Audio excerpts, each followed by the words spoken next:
We can and we will. We can and we will. Hello, reka tubifurize gukomeza kugira ibihe byiza n'ubundi nibisanzwe ni kwa kundi ni Black TV 250. Reka tubabwire ko noneho ubungubu ibintu bishobora kuba byasubiye irudubi ko bita cyangwa se umusore twamenye cyane nka DJ Toxic.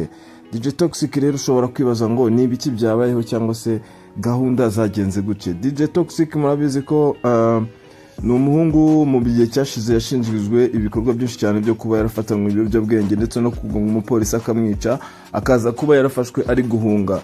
Kugeza kuri uyu mwanya rero mu minsi yashize murabizi ko aribwo yarekuwe, ariko kugeza kuri uyu mwanya ubushinjacyaha bwajuririye icyemezo cy'urukiko rw'ibanze rwa Nyarugenge. Ni kuwa mbere tariki 4 Gicurasi umwaka 2026 nibwo urukiko rw'ibanze rwa Nyarugenge rwategetse ko Sike arekurwa nyuma yo guhamywa ibyaha yari akurikiranyweho.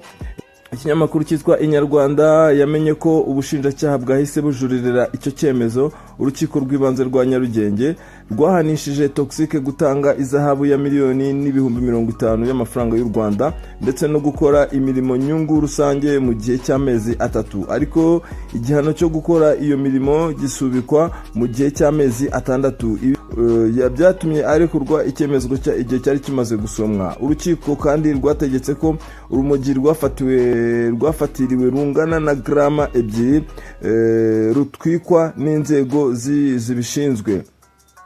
Rwanavuze ko kandi DJ Toxic asonewe kwishyurwa ingwate y'amagarama angana n'ibihumbi 10 kuko yakurikiranwe afunzwe. DJ Toxic yafunguwe amaze iminsi 135 afunzwe bingana n'amezi 4 n'iminsi 14 kuko yatawe muri yombi ku wa 20 Ukuboza umwaka wa 2025. Yarakurikiranweho ibyaha bifitanye isano n'impanuka yabaye mu rukerera rwo kuri uwo munsi, aho yagonganye n'umupolisi wari mu kazi akahasiga ubuzima. Nyuma y'iyo mpanuka yahise acika aza gufatirwa mu karere ka Karongi. Mu iburanisha ryo kuwa 14 Mutarama mwaka wa 2026 yemereye urukiko ko yakoze ibyaha byo guhunga amaze gukora cyangwa guteza impanuka ndetse n'icy'ubwicanyi budaturutse ku bushake. Gusa yahakanye ibyaha bijyanye n'ibiyobyabwenge n'icyo kwanga gupimishwa igipimo cya alcohol mu mubiri. Ubushinjacyaha bukuru bujurira mu gihe kitarenga iminsi 30. Iki gihe kibarwa uhereye ku munsi urubanza rwasomeweho. Iri tegeko rigengwa n'ingingo y'181 y'itegeko ryerekeye iburanishirize n'imanza z'ibyaha mu Rwanda. Uburyo bwo kubara iyi minsi no kongerwa kwayo bikurikiza amategeko ateganyijwe igihe kitangira imirimo. Iminsi 30 itangira kubarwa ku munsi ukurikira uwo urubanza rwasomeweho. Iyo ubushinjacyaha butari buhari ariko bwaramenyesheje itariki y'isomwa, igihe kibarwa ku munsi wari uteganyijwe.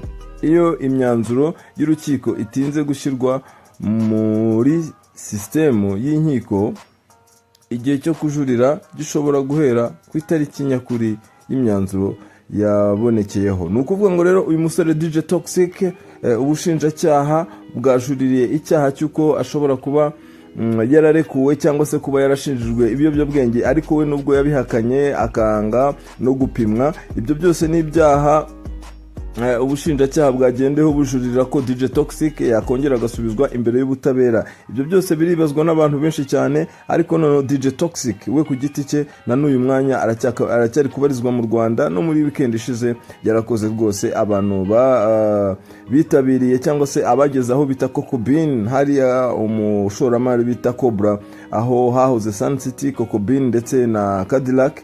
DJ Toxic yarakoze, abantu baramwishimiye cyane. Bigaragara ko rero DJ Toxic we kugeza kuri uyu mwanya ubushinjacyaha bushobora kuba bushaka ko yasubira imbere y'ubutabera. Ibyo byose nibyo tugomba gukurikirana tukamenya nimba DJ Toxic yarabaye mwere, nimba DJ Toxic azongera agasubizwa mu butabera. Gusa igihari cyo nuko ubushinjacyaha cyangwa se ubushinjacyaha bw'urukiko bwa Nyarugenge bwajurire ko DJ Toxic yasubira imbere y'ubutabera. Reka tumwifurize ko byagenda amahoro byarangira neza. DJ Toxic ni umusore ugaragara ko nawe ashyira uruhare runini muri entertainment yo mu Rwanda. Reka tubashimire cyane, iyi ni inkuru yarigezweho, ni inkuru itaramara igihe kinini cyane, ariko DJ Toxic reka twifuze ko yakomeza akaba hanze amahoro. We can and we will. We can and we will.